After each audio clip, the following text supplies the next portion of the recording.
Welcome to the personal side of business, where you hear real stories from real entrepreneurs.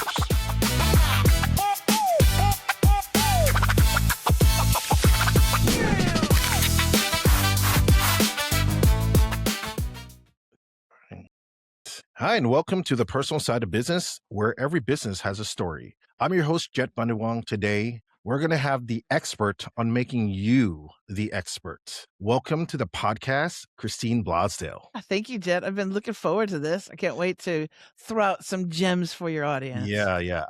I've been looking forward to it too. So let's start first. Let's tell the audience how we got here. Tell your story. Well, I am the expert authority coach, and I help overwhelmed authors, coaches, solopreneurs. I help them get seen, get trusted, and most importantly, get paid for what they already know. So there's no huge learning curve. It's just taking what your genius and putting it out there in a way so that your brand and your messaging comes across. And I love what you do. And I think that as a podcaster and as a fellow podcaster, you've chosen one of the greatest platforms to get your name out there and get recognition for what you do by having your own podcast. So thank you. Congratulations. And you've gone past the 7, the magic 7. You're a veteran now. Yeah. It's been a interesting journey. It went from just sort of a hobby idea to really help entrepreneurs get their word out. And now it's taken a life on its own. Did you feel that way at a certain point, or did you have a business plan in your head of how you were going to approach podcasting? Because this is what you teach people. Well, for me, it was a natural move because I did 20 years in broadcast journalism. So I was on radio for 20 years, and I loved the art of the interview, and I love audio. I think it's a very intimate art form, and you're not judging somebody based on how they look. You're only hearing their voice and listening to their breath and those pauses and that juicy, tone of their voice. Yeah. So I loved it for that many years, 20 years. And then what the thing is about with radio is that you do a program and you have a great interview with somebody, and then it's out there over the airwaves, and whoever was sitting in their car, stuck in traffic, listening to it, they got to hear it. But back then also there was no replays. So if you missed it, you missed it. And as a host, you're like, oh, that was so good. I wish more people heard it.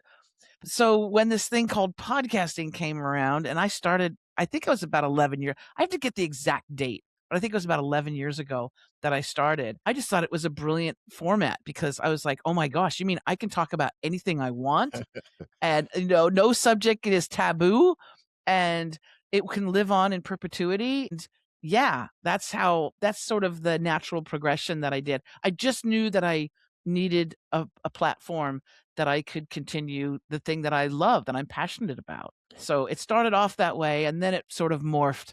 As I became a coach, it was a great platform for that as well. But it was just a natural progression. That's great. When you were doing radio, what were some of the limits that you felt like were on you as a host? Well, we have that hard clock, right? And with podcasting, you can have a podcast episode that's 10 minutes long, that's an hour long. If you're a Joe Rogan-y kind of guy, you can have a 2 or 3 hour podcast episode, right? So it's really, you have that creative freedom. But we had a very hard clock, so that at the 20-minute mark, we needed to do a station ID. It was legally, we were supposed to do it. And then play our promos and then come back. So just as you're getting into, a juicy conversation, or just when you're starting to, then you go, okay, we'll be right back, kind of thing. And it wasn't a commercial radio station. So yeah. There's such a cool flow. No, it wasn't a commercial. Oh, okay. Oh, it wasn't commercial. Yeah. There's such a cool flow to podcasting that I guess allows you to express yourself in your mind and be able to dive into a topic so well. And I think it translates to a lot of what you're teaching your students and your clients about bringing out that expertise in what they know, right? Because I think the first couple of episodes, if you start to have podcasting as part of your platform to be able to get your information out there, it's trying to figure out and navigate who you are as a quote unquote podcaster and how you feel comfortable in speaking and getting that voice out there. Do you see that a lot with your clients, that over time that first or second podcast is so different from where they are, like podcast number 10, like their episode number 10. They're just, now you're like, whoa, that was you hiding there all along, just waiting for an opportunity and a platform to get that information out there. But yeah, no, I listened to even my own first podcast, and I was like, because my technology, when I was at the radio station, I had a studio with a professional technician behind the glass. And then when I started my podcast, I think I had this weird system where I had a microphone. It was pointing towards a speaker, and I would have people on Skype. You remember Skype? Yeah. I would have people on Skype. And it was that baby Zoom. That was a baby Zoom back then. Yeah.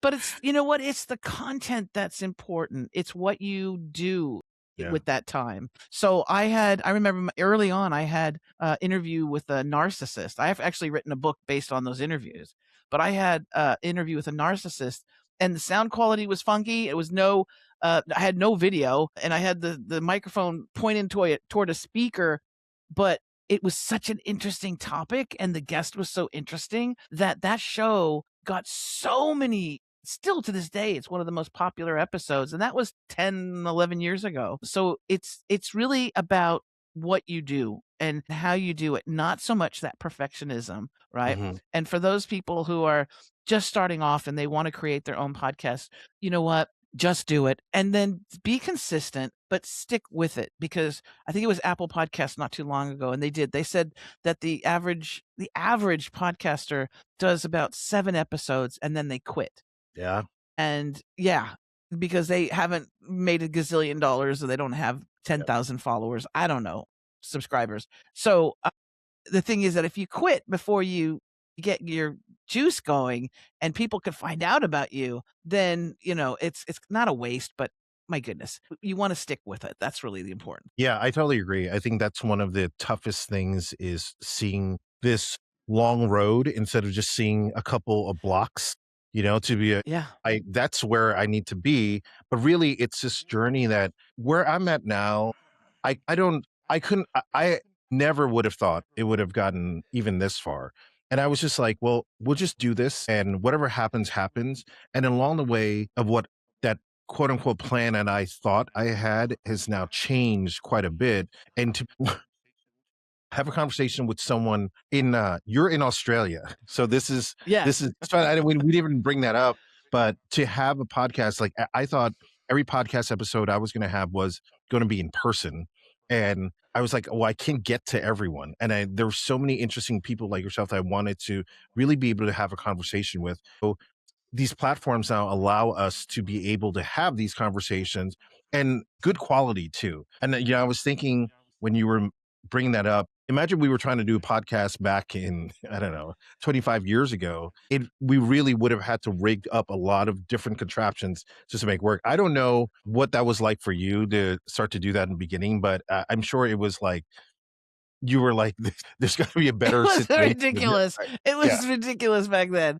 It was literally like I had the microphone pointing toward the speaker, and I would put my mouth near the microphone, like, it was on the table, and I'd ask a question, and then I would quietly try and move the mic towards the speaker, let them answer, and then quietly move the microphone back, and then talk into it. And it was horrible. It was horrible. And I don't even think I had headphones attached to it. I don't even think I had headphones. You weren't even sure if it was picking up. Like, you weren't even sure if this was all picking up on the receiving end. You were just like, we're just going to do it this way. I had no sound buffering. It was just whatever. It was so bad. I picture you having like a lazy Susan on there, just spinning it back and forth. Wish I did. But it's so important. People, here's the thing, even though there's setup that you need to do, and there's definitely a professional equipment that you want to have. You have to have a decent microphone. I see to this day, I see podcasters, I'm guest on their show, and a lot of times they don't have a professional microphone. It doesn't sound very good. It sounds like they're on a phone. So that's not good. We want to have people hear us.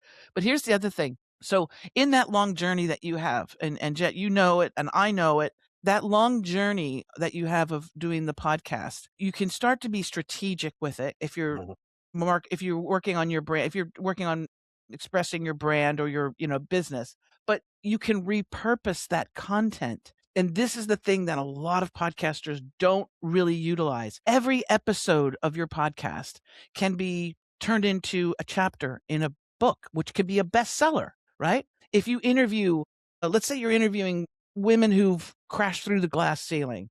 Holy smoke. If you put all of those interviews together and every interview, every episode was a chapter in a book about the 50 top women who've crashed through the glass ceiling, that book would become a bestseller, mate. Like, I mean, Yeah. so you can do that. You can take the video portion of your podcast and use that for creating reels and TikToks and all of that. You can create a course out of the content that you have if you structure your podcast a certain way. So there's so many things that you can do. You can turn those interviews into blogs, not just transcripts, because that's boring. But you can take, here's something of Jet. Use a program called Video to Blog. It's free. Video to Blog. You take your video, okay, of yourself, or if you're being interviewed or if you're interviewing somebody, you take that video, you chuck it into that, and it will turn it into a enjoyable blog, article, newsletter, listicle, summary, whatever. So it's Wow. not just a transcript, it's an actual enjoyable read for somebody. So that's a Wow. little tip for you that you Yeah. should do. Yeah. I need to get on this. This is all brand new to me. It's There- AI, darling. It's yeah. AI. Yeah. And okay, so let's kind of jump in a little bit into that, because I feel like AI has allowed people who are either been in the space for a while or just getting into it to really accelerate that connection, one, with the audience, and two, just overall, a lot of things. I use AI for so many different things in Okay. the background part of it before an episode uploads. What are you teaching to your clients for the use of AI? And we're get into like AI visibility in a little bit. I want to follow up with that. Yeah. So I drive home the point because I use AI too. I use ChatGPT, I use Gamma, I use Gemini, I use Perplexity a little bit. I also have a little mini AI team of employees. I have an executive assistant. I've got a legal advisor. I've got a social media guy who needs a little bit of help, but I've got all of these different AI tools at my disposal. But here's the thing, and I always tell this to every single client. We want to use AI, and most people are familiar with ChatGPT, and that's the extent of it. They're like, I know what that is. But we want to use it to enhance our business and who we are, not to replace. So I'm a huge person of like, do not allow ChatGPT just to sit there and write your bio. Okay. You don't want any AI program to create something that you're saying that you're creating. Right now, I've just published a book yesterday. Yes, yesterday. I'm just thinking about it. It's like, it's been a long process. I just published a book on Amazon, and I'm happy to say that every single part of that book is from my brain and from my experience. But there's a flood of people that are publishing books that are completely AI Yeah. generated. And you know what? They read like they're AI generated. They're not going to connect with your audience because it's not your soul, it's not your human, it's not your energy behind the book. It's a computer generated version of you. So use it to enhance, but not to replace, if that makes sense. Yeah, absolutely. And I think if once people start to really understand how to use that to help you, there's going to be I feel like an explosion of professional output over the next 5 to 10 years that we're going to see, where people are just like, I didn't know I had that part of me. And because I had this little push from this AI that, the holes and the gaps that you can't do as a regular entrepreneur or someone that's trying to create a business. And you're like, I'm missing that. Like you're saying, it allows you to have this small team underneath you and just asking it questions and giving you answers to be able to do this. And one of the things that I've been really pushing for people to get into their whole entire ecosystem of the entrepreneurship is being AI visible and using that. We're shifting in a different area where Mm. SEO is still there, but AI visibility is so important to get suggested by all these different AI platforms to get your business out there. And I've been trying to recommend this to a lot of different types of entrepreneurs, but I think the idea is still so relatively new that it's almost like trying to throw a bunch of firecrackers at them and say, look, this is what's about to happen. So I want you to Mhm. get on board with it now before it's like too late. And then everyone's doing it, because I think if you can jump on board with it now, by the time everyone starts to catch up, you're going to be light years ahead of it, and you just have to make some tweaks. Have you talked to clients about this AI visibility, or start to suggest to them this is a path we have to go so far? Yes, absolutely. It's one of the, well, I would say it's in the very beginning with, like, when I work with my accelerator clients, the first thing that we do is we actually create a media kit for them, right? So it's a Okay. branding media kit so that they can get booked on shows and interviewed and booked for speaking engagements and things like that.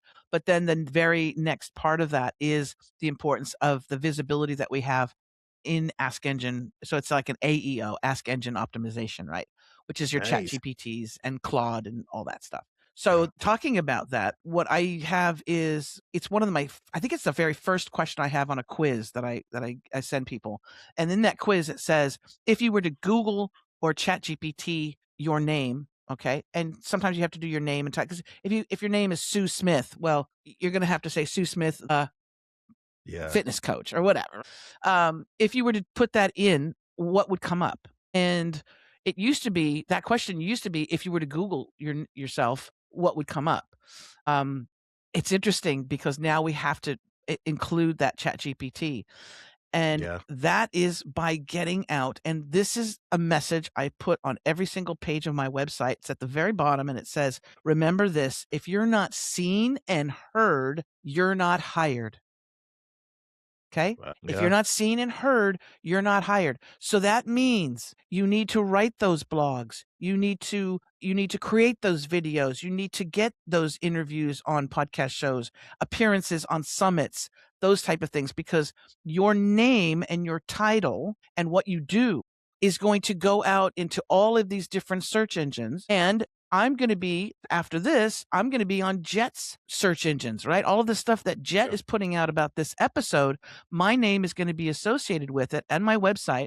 And so all the crawlers, so to speak, all the little Ask Engine, all the little Chat GPTs and everything, they're going to go, Christine Blosdale keeps coming up on all these things. We got to pay attention to her because she's relevant. Yeah. So that's what we need to do. You're not magically going to appear in Chat GPT in a search for a particular industry unless you're doing those things, if that makes sense. Yeah, absolutely. I agree with you. And I think this is where we are in the world right now, especially with the competition of those who are doing things like this and those who against those who aren't. And I've spoken to entrepreneurs that are just like, I can't, that's just not me. Like I'm not into this. I I just want to I just want to sell my service or product, and I'll put some stuff up when I need to. And yeah. And I feel like, okay, well, your competition is doing Doing more it. than you right now. So what is it you're going to try to do Yeah. to either fight this off or be able to get ahead of them? So I have a question for you. When you meet a client and they're coming to you and they want all this, right? But they're these introverted personalities that don't feel like they can cross this bridge to get to the other side. Tell me what that conversation is like from your side to them. Well, I remind them again of what I just said. If you're not seen and heard, you're not hired. Nobody is going to drive down your street and pull up to your driveway and walk up to the door and knock and say, I hear there's somebody really amazing that I need to hire here. Yeah, Nobody's right. going to do that. Okay. So you have to have some social proof. You have to have a bit of a digital footprint. And for my clients, I do have clients too that are like, Christine, I'm just not going to start creating TikToks because, and Yeah. I had a client the other day who's like, I don't think I can do a TikTok. And I said, you're not doing a TikTok. You're doing a video promoting your product or service, but you're going to do it in a way that's like telling a story. It's going to be interesting. And I said, we're going to just do this, and don't even think about it being on TikTok. Just think about creating it first. We're not going to let it out of the bag yet. And it was because they were uncomfortable and stiff in front of the camera. Wow. So basically, we just had to work on them being comfortable. And I said, here's what we're going to do. We were recording, and I just took myself off the screen, and I said, so tell me about this particular thing was a book. I said, so tell me about this book. Why do you love this book so much? And they started going into their story about, well, when I was a kid, I really loved this book. And their eyes were lighting up. And again, they weren't focusing on how they looked. They were engaged in the story about why they loved it so much. And then I said, okay, great. That right there is a great reel or TikTok or video snippet that we can put up for you. But you have to get out of that shell and do something. If you're not somebody who loves to be on camera, then babe, you better be writing those blogs and articles. You better be doing something, okay? Because no one is going to dig and try and figure you out and go, oh, here's a lot of money for your service if they don't see you performing. And if there's no social proof, if you don't have testimonials or reviews from people who work with you, they're going to go, I don't know who this person is. I don't even know if I can trust them. Right. Yeah. I think that business owners, where, 15 years ago, the website and then maybe the one social media, a Facebook page or something was sufficient, right? We can live with that because it was enough for people to find.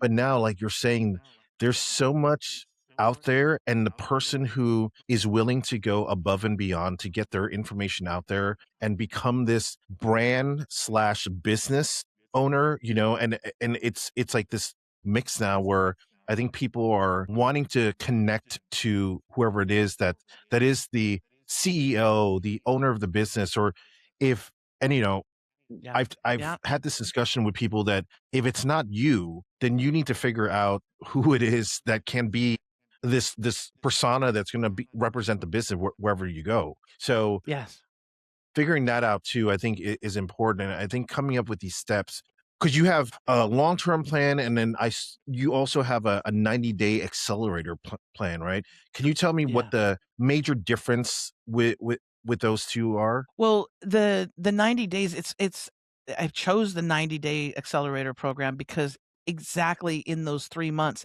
that's just enough time to really transform somebody's business and their brand, because we work on everything, right? So we look at the footprint, the foundation. So many coaches, consultants, entrepreneurs, they're out there they're being a salesperson and they're selling something that the people don't want or need. It's just because they know it. Well, I studied it and I got a certificate in it. And so I'm going to sell this thing. And that's my analogy is the stapler versus the sandwich. And what we do is a lot of times as business owners, we're like, oh, here's a stapler world. You got to get the stapler. It's amazing. And I'm going to write blogs about the stapler. I'm going to post pictures about the stapler. It's really cool. It does all these stapling things, right? And we're pushing this product or service to a marketplace that's just saying repeatedly, I don't need a stapler. I don't want a stapler. I just want a sandwich. I just want food, nourishment. You know what? Just buy one, get one free, right? Or it's 50% off today. Again, because we've invested our time. So you really need to take a look at what your audience, your demographic, what do they really need and want? And if you can supply that to them, hallelujah. But then you need to communicate that message properly with them. Okay. That's like one of the key things. So in the 90 days, we work on that foundation. If you don't have a foundation and you're bringing people in your house and the floor is going to collapse, which is what happens with a lot of businesses, they don't have that foundation. They don't have their offers nailed down. They don't have their branding or their mantra. I call it a mantra. Some people call it a tagline. You got to have those things nailed down first so that when you go out and you do those videos or you do those lives or you're maybe even meeting somebody who might be a client, you have that confidence, right? And you know your shit. Excuse my language, but you know it. You're not like, okay, well, let me get back to you and I'll send you, I don't know, maybe I'll send you a proposal of what we can do. Come on now.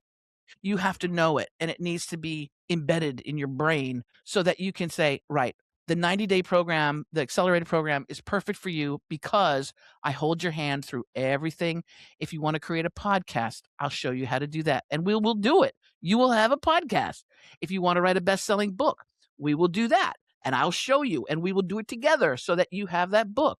If you want to speak on stages, we're going to do that. So it depends on the individual, but knowing that they have somebody that's in their corner, that's going to hold their hands. It's not some lonely do-it-yourself course, which I hate. It's a human being, myself, working with them for those 90 days. And after the 90 days, they can stay with me if they want, or they can go and fly and then come back for a tune-up every now and then, right? Yeah, So that's that's great. why, and the 90 days is just enough time. It's not a long-term commitment, so people don't have to go, oh my God, I'm signing up for this huge, 6-month commitment with Christine. It's just the 90 days or 12 sessions, really. Yeah, that's great. That's great. And, I wanted to touch a point that you brought up in there where it's a little bit, it's kind of like this underlying theme of imposter syndrome, like how I feel like entrepreneurs, as they get into their business, and let's say it feels like the business is not taking off the way they need to, or they start to feel this insecurity in how to make this business grow and scale. Everyone starts to feel that, right? And I think everyone Yes. feels that too when you start in podcasting, or you get out there and you start to put yourself out there and go, I feel a little bit ridiculous because I'm not sure, one, if anyone's going to listen to me, or two, it's making it even connecting with an audience that makes sense what I'm actually spilling out there in the world. Can you talk a little bit about how you deal with that imposter syndrome when someone comes? Because I'm sure you deal with it with clients all the time. Absolutely. And I just spoke at a women in business event last night, and I was talking about imposter syndrome. And I said, listen, if you have that icky feeling, oh my God, what are people going to think? Or I don't know if I'm equipped to do this. I'm scared. Right? What are people going to say? Congratulations, because that means you're an overachiever, and imposter syndrome affects everybody at some time in their life. And if you admire an actor or an actress, let's say they're an Academy Award-winning actor or actress, most actors and actresses have imposter syndrome. That's why they play a character so well. Playing themselves, some of these people, they're amazing as an actor playing a character. But the person themselves, they're really boring. Yeah, It's just not much to them, right? But when they play somebody else, it's safe for them. When you put it in that perspective, a lot of times my clients, they'll kind of get it. But what I say is this, and this works, I'd say 95% of the time. If you're holding back because you're worried about what people are going to say or think, or you're worried you're going to mess up, you're going to not be perfect, which there's no such thing, right?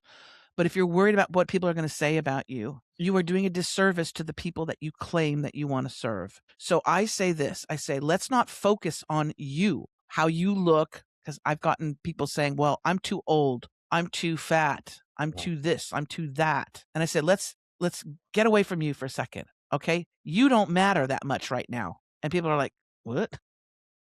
You don't matter that much. What matters are the people that you say you are there to help. So if you're a fitness coach and you're afraid of showing yourself or doing videos because you're like, I'm too old, who's going to believe me? Focus on the people that you say you want to help and have a healthier lifestyle, right? Or you want them to live longer or enjoy their grandkids. You want them to lose weight because you know it's going to make them feel better. When you focus on them, if you don't show up because of your fear, they're not getting the help that they need. And worse, they might go to somebody that could do damage to them, that might give them bad advice, that might harm them. So you have a responsibility to show up for your clients, for the audience, for your community. If it's kids that you're there to, to motivate, you have a responsibility to show up for them. Forget about you and how you're going to look and what people are going to say. You need to focus on them. And that, Jet, that works a lot of time for people. They go, oh, you're right. Okay. Yeah, I love that because I say this. It's sort of in a different light, a little more. I feel like a little more harsh with it, but good. But this is what I normally will tell people, right? I think in 2026, because we are so accustomed to believing that in order for it to happen, to get an audience, it has to go viral. It has to get millions of views and do all this stuff. Well, your business, your service, or whoever it is that you're trying to brand as this person to go out there, you're not going to sell to 100 million people. That's not your goal. It's to get those people exactly what you're saying.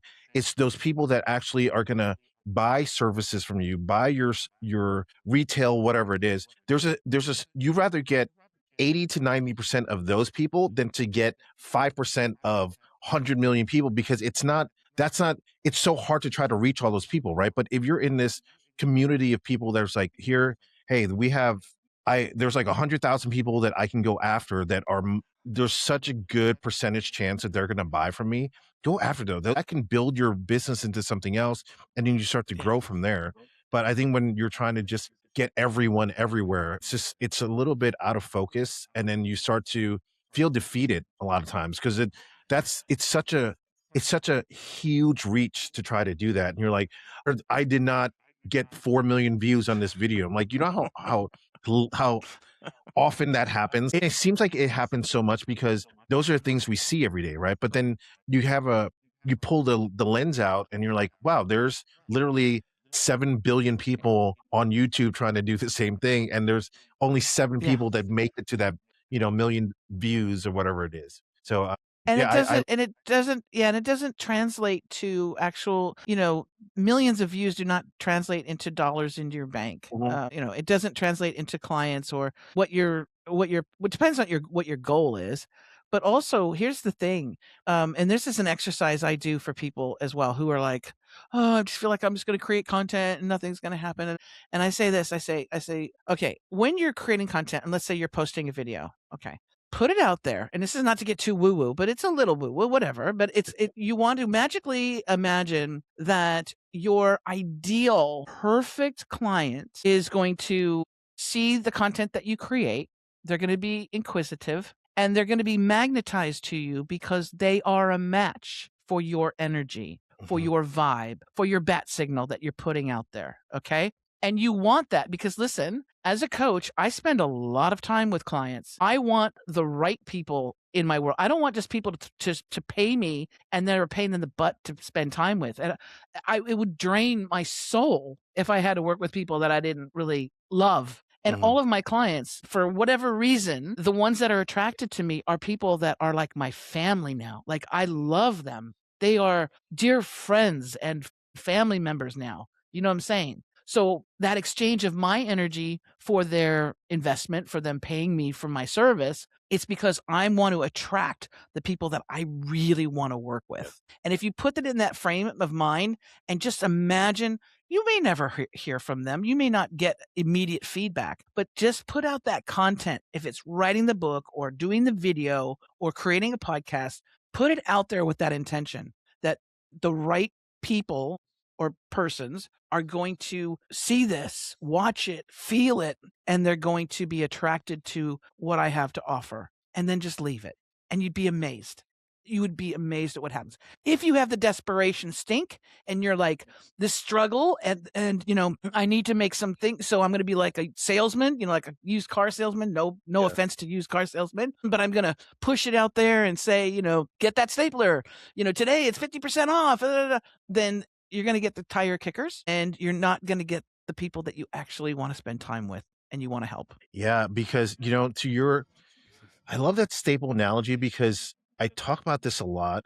And I think when you start to offer sales upon sales, you're devaluing your brand and what the service and the product that you're offering, right? Because then they're like, well, Yeah. and then when you raise the price next time, they're going to be like, well, why don't you just give it to me cheaper? Because Right. you offered it, like, and that's not who you want to go after, right? You want to go after these people that really appreciate exactly what you're saying, that they appreciate everything about that, and they're your ideal target audience, and they want to support the business. They love the brand, they love who you are.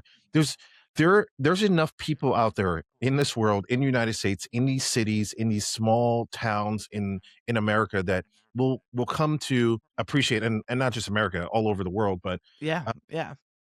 you just have to find that audience. I love that. And I think, with this, going back to having this AI platform that allows to push your subject matter out there for people who are inquiring about it, I think if you can get on that same page and get everything aligned right, or at least like 80%, 85% of your information on there, so that when someone's looking for, the plumber that is in my area that also has good reviews and is trustworthy, and AI takes all the information and go, hey, these reviews look real, they're outstanding. This is where it's going to push. But now, we just have to go back 7 to 10 steps to try to get that person on board to be able to do all these things that are going to get there.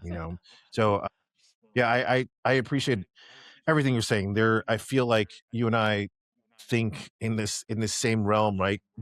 Yeah. I think what you're trying to do. I think I love everything about what you're doing is because you're trying to bring this value of a brand and a person as opposed to just trying to sell something to them, Yes. right? And I love that expertise that you're trying to bring to everyone in there. So I appreciate everything you're saying. Well, we need to tap into the things that we need to just make sure we cover before we go out and try and sell our services, our packages, our programs, right? And because business is business, and we all need to, pay our bills, but Yeah. we need to be seen for what we are. We need to be very clear on who we are and what we do for people. Okay. And we need to be trusted. And right now, the world, society, human beings have a really good bullshit meter, because we see people in politics, we see it in religion, we see it in Hollywood, we see it in the music industry, that there's a bunch of lying going on, and we can smell it right away. We know. And so if you can be authentic and authentically you, no matter how quirky you are, how weird, when you're authentically you, you are a refreshing breath of fresh air for people. And so that is going to move you ahead of everybody else is trying to be like a Kardashian, right? Yeah. So we are craving authenticity as human beings. We're like, just give me somebody who's honest and truthful. Yeah. And I'll throw all the money and time at them, but just give me somebody who's going to tell me the truth and be honest. So it's a simple thing. All you got to do is just be a good person. And I think that even being a little bit outside the box, outside the perfect lane, brings people to you now, especially online, because we see that in social media everywhere, right? It's like there's like, you happen to like one video and then this algorithm happens and you're like, wow, there are 70 people that are just like this person doing the same thing, has the same haircut. Yeah. And there's nothing about that. And I think when you look at these outliers, you're like, this is just interesting. You mentioned something before about when someone's like, feels like, oh, they're too old or they don't look a certain way. I think that is where the future of all of this is going, is to connect to those people and go, you're actually like me. We might not look alike, but I can feel you overcoming an insecurity that you're putting out there and being vulnerable. And I feel that same way too. And to your point, everyone feels it, right? I don't care if you are considered a quote unquote supermodel if in Hollywood or whoever it is, but those people, there's some sort of vulnerability or insecurity that they have as well that they're trying to deal with. And we all have it. We're just human, right? And I think when those people say that they don't, it's because they're trying to overcome something so much that eventually it just overcompensates, and you're like, well, now you're not even a real person. We're not even able to connect on it. So, I mean, not to get too far into psychological, but I feel like you start to see this in our social media, and it pushes us to believe that this is the way we're supposed to be. But I love those honest people that can just share themselves and like, this is my life. I've been introduced to people online, especially YouTube, that are just they're 65 and older. And I think it's because of an algorithm. I clicked on something and it just starts to have them. They're just like knitting they're talking about just like stuff in their childhood, like it's just so interesting because that's the expertise that they know. They're like, I'm willing to share this because it's really a part of me. So I love everything that you have to say about that. And it's important because for so long we only had the young and the beautiful, right? Yeah. That's all we got shoved down our throats, is the young and the beautiful and the rich, and it's so amazing, the luxury.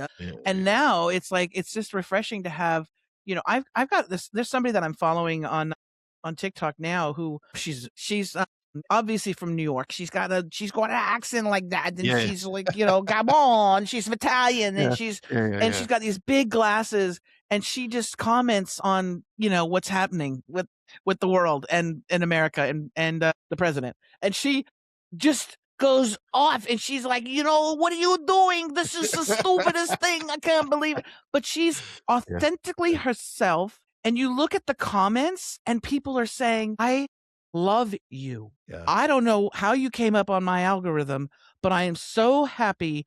I love you. I adore you. You're amazing. All those things, because she's being authentically herself, right?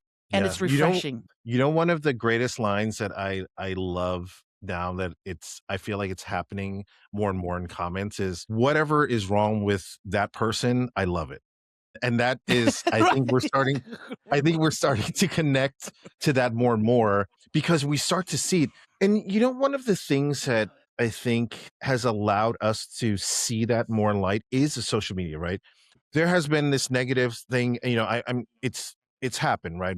People have become addicted to it. We see it, but I think the bright side of it is it's allowed us to see this world of really creative people who are probably creative introverts that are able to shine their light through their phone, on their computer, be able to give a piece of themselves, and then really smart people who are able to take something and make it playful on these different social media platforms. And I think it was really relevant during COVID to see that there were so many clever people that I was like, wow, these people are so funny. You would see those comments where someone would think, they were like, you remember when celebrities, they all started singing. There was a video, celebrities were singing, thinking it was going to help people feel better about being locked in and not being able to see themselves. And the comments in there were so funny because it was just like, the comments is the entertainment. Yeah. The comments are sometimes you just like, I have to run into the comments. I saw when they promoted that Christy Gnome video that was $28 million or however it was a commercial, which was really an advertisement for ice and, for picking up people and doing all that stuff. And she's on a horse and she's got a hat and she's the comments. I was like, I got to run to the comments. It's just like, Yeah, we're becoming funnier as a society. Like, we're becoming funnier because of these videos. Like, it's just, I don't know. It's so clever. Absolutely. Yeah. And see, for the first time in history, here's the great thing. For the first time in history, instead of being programmed to, remember, we only had, like, when I was a kid, we had 3 channels on television. We had radio, you could listen to your radio if you wanted to, but we only had like ABC, NBC, and CBS, I think, and it went PBS. off at a certain time. Like you got it. What was it? Like it just went off for like 5 hours. Oh, yeah, and it was like, oh my god, you never wanted, because that would be like you're a druggie or something if you're listening to that. But we were programmed to. They were called programs, TV programs, television programs, and this is what you're gonna watch. This is what you're gonna trust. The nightly news with Walter Cronkite. This. But we have found out that those institutions lie, and they tell us what they want to tell us, or what the powers that be, and we've woken up. It's like the child who's woken up from the nightmare, and we're like, no, I don't want to get your programming. You're not going to mesmerize and program my mind. I'm going to seek out the content, and if I want to watch little kitties playing with a ball of yarn, I can do that. Or if I want to actually find out what's happening in the Middle East or in Palestine, or with a union, people protesting in the streets, I'm going to find that information out. It's the first time in human history, and we have immediate access to it. So that's also why there's this burst of creativity. And I think it does challenge the powers that be. And I think that's why they're trying to clamp down on that stuff. Like, no, you guys can't go too crazy on this stuff. Yeah. Yeah, it's exciting. It's such a cool moment. And I think for people to be able to harness that power, if people really sat down with it, and especially going back to entrepreneurs and business owners and people who are trying to build a business and a brand, to look at it and say, wow, if I have access to all of this at my fingertips, people can do that to me, and I can get my information out there in such a short Yes. period of time and have an effect, such an immediate effect on my business and my brand. I can delete that stuff and then post other things and be able to adjust as I go. Where I was thinking, to your point back then, if you had a commercial out there on TV on ABC, it was it. Like it was, you paid this contract to put it for X amount of times, and if that commercial sucked, you were just like, okay, I guess my family and friends are going to watch this for the next 2 weeks, and then I Yeah. don't get to make adjustments. Now we're at a point where, like, hey, something's immediate. We can post it out there and let people know. And there's this potential where for free, millions of people can see it. Or you can be like, I just want to try to get to the people in my 4 square blocks to be able to see that and see if we Yes. can target this area. It's amazing Well, time. it used to cost millions and millions of dollars to Yeah. do a commercial, a 30-second ad, right? A commercial or even a radio spot. It used to cost so much money. So the people, the companies, they were companies and corporations that were able to put their advertisements out. But with social media, now this a few years ago, but I remember there was this company, I don't know if you remember, they did a video and it was hilarious. It was just hilarious. And it was Poopery. Do you remember Poopery? No. Poopery. It's basically, it's a spray. It's a little spray bottle, and you spray it in the toilet before you have to go. And they did this commercial, and it was so funny and reverent. And they're like, oh my gosh, I can't believe they're talking about poo. But it was like kind of like that Grey Poupon kind, Yeah, oh, do you yeah. have any Grey Poupon? It was like, do you have any Poopery?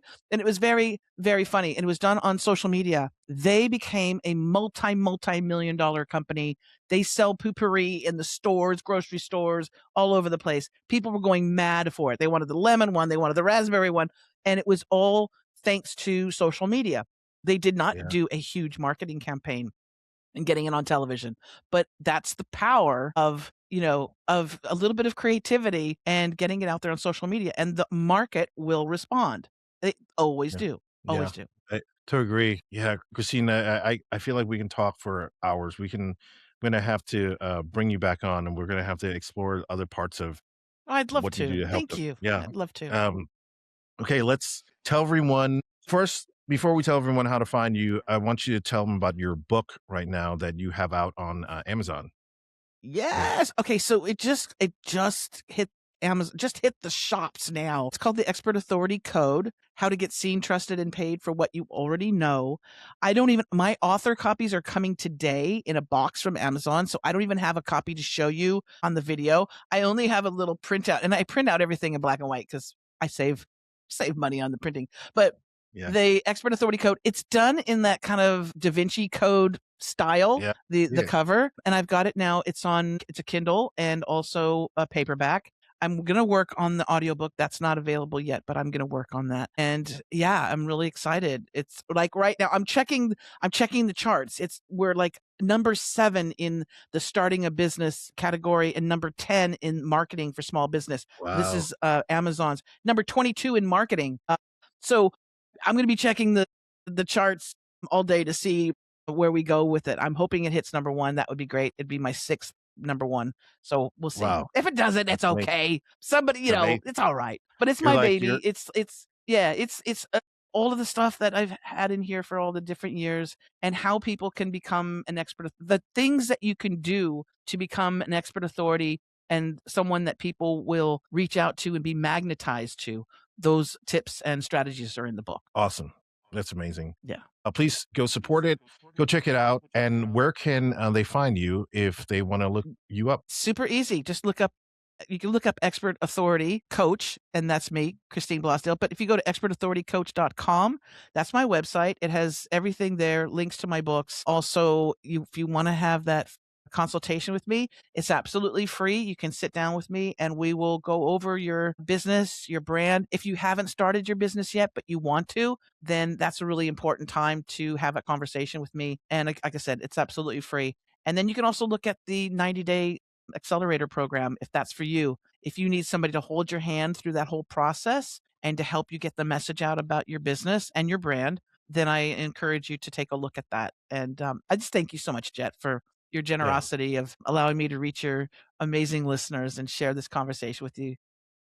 Thank you. We do see eye to eye on just about everything. So Yeah, for it's sure. been great. For sure. Yeah, I can't wait to connect with you again. Yeah, thank you, Christine, for being on here. I'd love to connect with you again, have another episode with you, and we can start to explore other parts of what you do, because I think it's this is the way that entrepreneurs have to go. Honestly, to get yourself out there with what's happening in the digital world, we have to try to build that brand and make you the expert on it. So thank you so much, Christine. Do it. And Yes, yeah, do it, people. Don't say I woulda, shoulda, coulda. Just do it. You got to do it. yeah. On Thanks, that Jeff. note, this is a personal side of business. Thank you, Christine.